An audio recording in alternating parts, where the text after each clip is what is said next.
فكرة النهاردة على قد ما هي سهلة وبسيطة، على قد ما هي اتطلبت مني كتير أوي أول ما نزّلت المنتج ده، فضلتوا تسألوني البوت دي إيه ومركّبة الرجول إزاي وجايبة الرجول منين، أهو شايفين؟ عارفين الباسكت الترندي التاتش ده اللي طالع ومكسّر الدنيا، أنتِ هتجيبيه وتشيلي الغطا وحطّي فيه شجرة، ممكن بقى نطوّر فيه شوية ونعمله بالستايل البوهو ونجيب خيط الخيش أو خيط الكردون الزجزاج.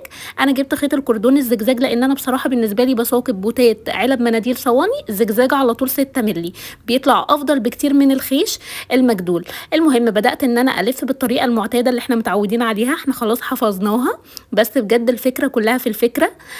خلّصت الجزء ده كلّه بالزجزاج الخيش، وبعد كده هاكمّل بالزجزاج الoff white. طبعًا ده يعني بيرجع لذوق كل واحد، وعلى حسب الشكل أو التصميم اللي أنتِ عايزة تعمليه، اللي عايز يعملها كلّها خيش تمام، عايز يعملها مقلّمة تمام، يعني كل واحد وذوقه.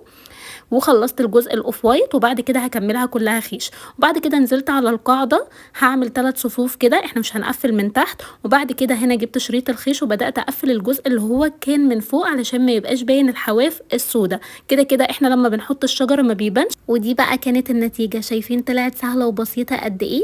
ما تنسوش بقى تكلمونا وتسألوا على أشكال الشجر لإن عاملين عليها خصومات حلوة أوي الفترة دي، وكمان اسألوا على سعر خيط الكردون وسعر الشمع وكل الخامات اللي بنشتغل بيها متوفرة عندنا.